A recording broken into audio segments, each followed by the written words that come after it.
dezembro de 1917.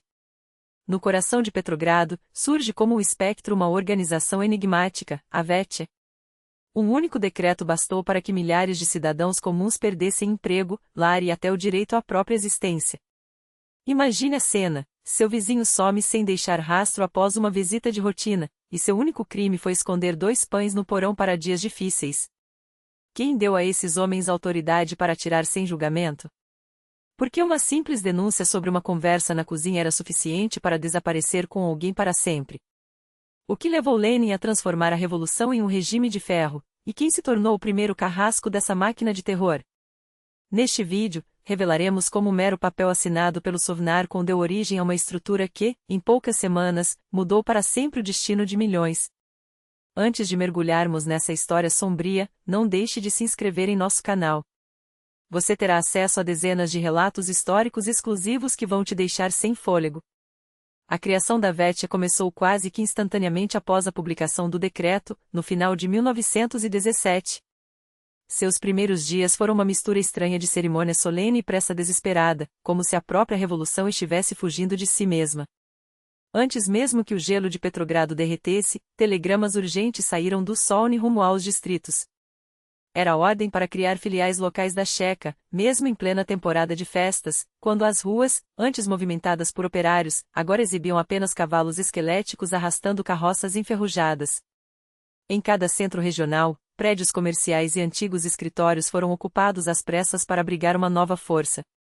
Lá se reuniam homens que, até pouco tempo atrás, nem imaginavam por que haviam sido convocados.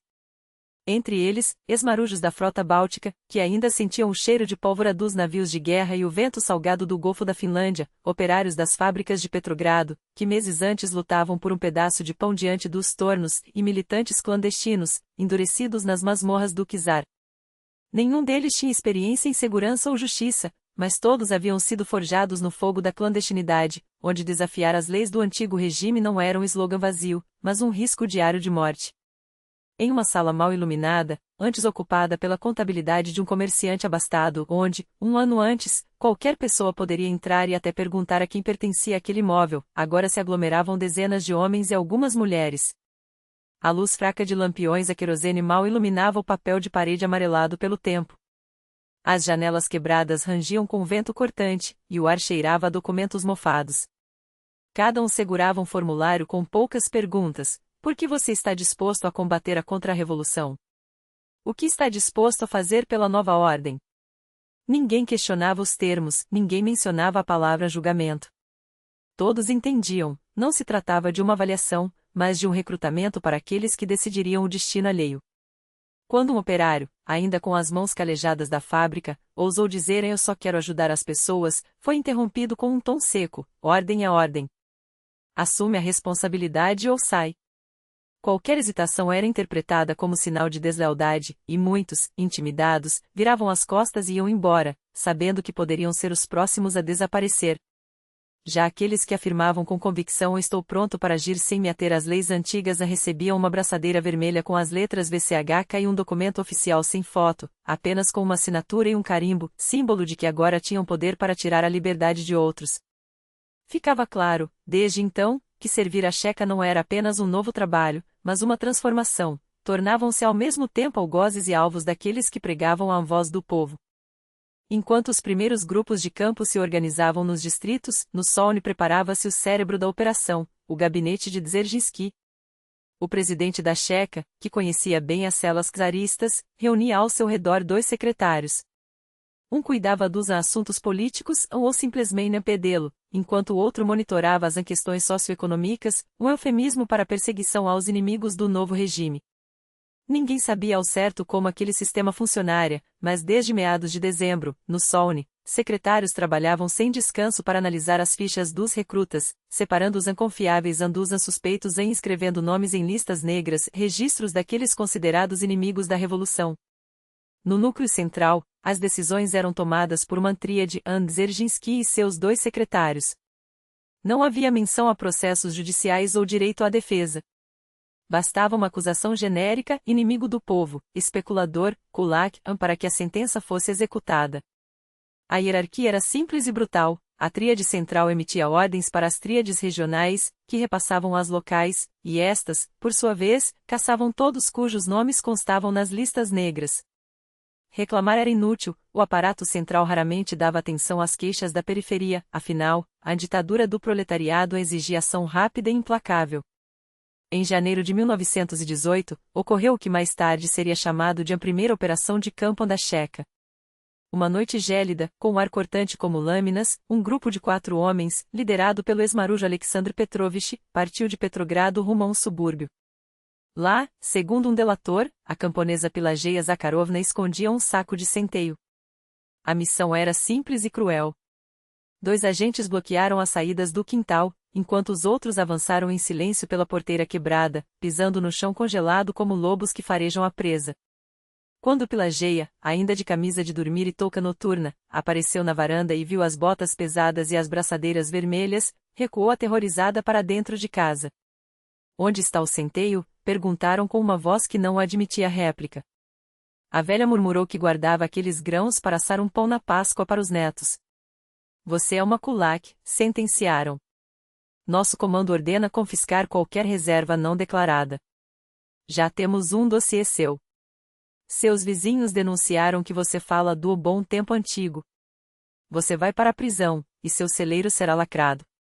Antes que pudesse reagir, algemas cerraram-se em seus pulsos. Sem julgamento, ela e o marido foram jogados em uma carroça improvisada antes usada para transportar milho e levados ao isolamento central. Seu direito à defesa ficou para trás, substituído por uma sombra de condenação, selada com um aperto de mão entre os agentes e algumas palavras rabiscadas apressadamente em um formulário: prender até novo aviso. 1 hora depois, os agentes enviavam ao Sol no primeiro relatório telegráfico: detidos, 12 pessoas. Operação concluída. O mecanismo do terror havia sido acionado. Uma propriedade rural foi confiscada sob a acusação de esconder 70 quilos de centeio. 3 agentes de influência estrangeira, desmascarados em poucas horas.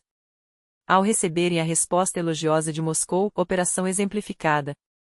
Aguardem novas ordens, os homens dispersaram-se como se pressentissem que, em breve, o fluxo de corpos a serem processados ultrapassaria qualquer previsão. E assim foi. Até meados de janeiro, quando os termômetros despencavam para 40 graus abaixo de zero, as estradas da província de Petrogrado já fervilhavam com dezenas desses grupos. Não precisavam de tribunais, nem de investigações formais, nem sequer de documentos além daquelas listas pré-aprovadas, registradas nos livros negros. Os antigos cadernos de peles de Marta, onde se anotavam os nomes com tinta cuidadosa, eram agora relíquias de um tempo ingênuo. A máquina não perdia tempo com formalidades, uma delação, um veredicto sumário, uma assinatura que selava o destino. Sujeito à eliminação. Cada uma dessas incursões era meticulosamente registrada no diário de Félix Dzerzhinsky. Ontem, 23 interrogados. 5 desertores da brigada de requisição. 18 recusaram-se a abrir as portas. Não havia menção às mulheres que ficavam sem pão, nem às crianças que, de repente, viravam órfãs de pais arrastados para os porões da Lubianka. Apenas anotações secas, medidas em prol da revolução. Essas medidas já não se limitavam aos centros distritais, alcançavam os mais remotos casebres, os trilhos congelados onde, a qualquer hora, um destacamento da Tcheca podia parar um trem e revistar cada passageiro. Em algumas regiões, postos de vigilância eram montados ao longo das estradas. 2 perguntas bastavam para decidir um destino: traz cartas do exterior? E, se a resposta não agradasse o homem de casaco militar e braçadeira vermelha, por que não está no fronte, tomando o istmo de Perekop? Quem falhasse no teste era empurrado para um dos vagões estação, onde fileiras de celas improvisadas 30, 40, quem contava? Aguardavam a decisão final, campo de trabalho ou a detenção até esclarecimento, um eufemismo para o esquecimento. Nos centros urbanos, editais oficiais da Tcheca exortavam a população a denunciar kulaks e especuladores. Em cada repartição pública, dos hospitais aos correios, listas de elementos suspeitos eram afixadas nas paredes. Um nome ali não era apenas uma mancha no papel, era uma sentença automática. Perda dos direitos civis. Envio para reeducação. As pessoas já não temiam apenas falar, temiam pensar. um olhar demorado para um cartaz de propaganda, um suspiro ao ouvir os discursos dos comissários, um recuo ao assinar a requisição de grãos, qualquer sinal de hesitação podia significar uma viagem sem volta para o norte, onde o gelo engolia os ossos antes que a fome fizesse o resto. Quem não sabia para onde ia, ia primeiro para o isolamento. E o isolamento, muitas vezes, eram vagões lacrados, com correntes nas portas e soldados de fuzil em riche nas frestas das janelas. Aqueles trens não levavam apenas prisioneiros comuns, transportavam voz dissonantes, líderes ocultos da contra-revolução, termos inventados para justificar o injusto. Nos relatórios locais, os comissários anotavam com satisfação macabra: no ano passado, este camponês derrubou seu próprio celeiro para provar que não acreditava no poder soviético. Por isso, não bastava executá-lo, era preciso queimar sua casa, queimar sua memória, queimar até a sombra de sua desobediência. Fevereiro de 1918 marcou a virada definitiva. O terror deixou de ser um instrumento e tornou-se um estilo de vida. Os treinamentos da Tcheca, outrora reservados a métodos de interrogatório, agora ensinavam seus agentes a ler a culpa nos tremores das mãos, no suor da testa, no piscar dos olhos. Um inimigo do povo não precisa confessar, basta que seu corpo o traia, repetiam os instrutores. O caso de uma tipógrafa de Petrogrado era emblemático. Ao saber que sua oficina seria inspecionada em busca de listas precisas de traidores, ela desmaiou antes mesmo que a primeira pergunta fosse feita. O investigador, ao vê-la caída no chão, inclinou-se e sussurrou: entendeu agora o que significa não estar na lista dos leais? Enquanto ela recuperava os sentidos, 5 homens reviravam seu apartamento. Procuravam qualquer papel, uma receita médica, poderia ser código para sabotagem, um bilhete de amor, talvez mensagem cifrada, um livro de orações, prova de um obscurantismo. No final, declararam-na fraca de espírito ou uma clemência relativa. Em vez do pelotão, ganharia um bilhete só de ida para um centro de reeducação nos arredores de Pskov. Até março, a Tcheca já não era uma polícia política. Era um organismo vivo, cujos tentáculos se estendiam por cada fresta da sociedade. Condenavam-se homens por não terem estocado lenha suficiente para o inverno, sinal de a sabotagem climática, mulheres por chorarem nos mercados, suspeitas de propaganda negra, professores por anotarem em seus diários que alunos desmaiavam de fome. Um mestre-escola de uma província distante ousou relatar à direção que, desde setembro, avaliara 200 estudantes e que metade deles chegava à aula com o estômago vazio. A denúncia subiu até a Troika. O veredicto: incitamento ao descontentamento contra o Estado. Ele, a esposa e os 2 filhos foram enviados para um campo na Carelia. As crianças, de 8 e 10 anos, foram classificadas como cúmplices por omissão, afinal, ouviram o avô contar histórias do antigo regime. Esse nível de crueldade sistemática fez com que as ruas de Petrogrado se transformassem em um arquipélago de silêncios. Cada porta era uma barricada. Cada cumprimento, uma armadilha. Vizinhos que, um ano antes, dividiam o último pedaço de pão com soldados feridos, agora cruzavam de lado ao se encontrarem, temendo que um suspiro mal interpretado os levasse para as páginas dos livros negros. Esses livros, outrora finos cadernos, incharam como tumores, dezenas de nomes em janeiro, milhares em fevereiro. Ninguém lembrava quem havia escrito a primeira acusação, fulano olha torto para os cartazes do soviete, mas todos sabiam que, uma vez lá, o nome não saía mais. A menos que fosse riscado a balas. Até meados de março, ficou claro que a Tcheca não era mais um braço da revolução. Era sua alma obscura, o mecanismo que convertia desconfiança em dogma e medo em moeda corrente. O clima de delação mútua tornou-se o cimento da nova ordem. Bastava tropeçar em um estranho nos arbustos à noite, ou observar uma mulher catando gravetos, para que os olhos de um chequista se acendessem com a pergunta ritual: esse lenha é para aquecer sua casa, ou para sinalizar aos brancos? A retórica revolucionária, antes inflamada, agora se resumia a uma equação simples: todos são culpados até que se prove o contrário. E a prova, invariavelmente, era a ausência de denúncias contra os outros. Nesse mundo, o sol da primavera perdia sua força. As pessoas, operários, comerciantes, camponeses, moviam-se como sombras, cautelosas, mudas. A existência se reduziu a uma sequência de armadilhas. Será que a diligência de hoje será revistada? Os chequistas virão no sábado? Qual vizinho já reportou minha dívida atrasada ao comitê local? Um pequeno débito podia ser interpretado como financiamento à contra-revolução. uma palavra fora de lugar, como incitação ao motim. Quando abril chegou e a estrutura burocrática da Tcheca finalmente se consolidou, seu verdadeiro legado ficou evidente: não era a derrota dos contra-revolucionários, mas a fabricação de um inferno terrestre, onde a confiança era um luxo e a traição, uma virtude. Até os mais próximos, irmãos, cônjuges, filhos, podiam se tornar informantes. Nos corredores gelados dos postos distritais, onde outrora se distribuíam braçadeiras vermelhas aos voluntários, os novos chequistas faziam um único juramento: manter a ordem, a qualquer custo. E embora muitos, anos depois, viessem a sentir o peso daquilo que haviam feito, em 1918 não havia espaço para remorsos. A máquina já estava em movimento.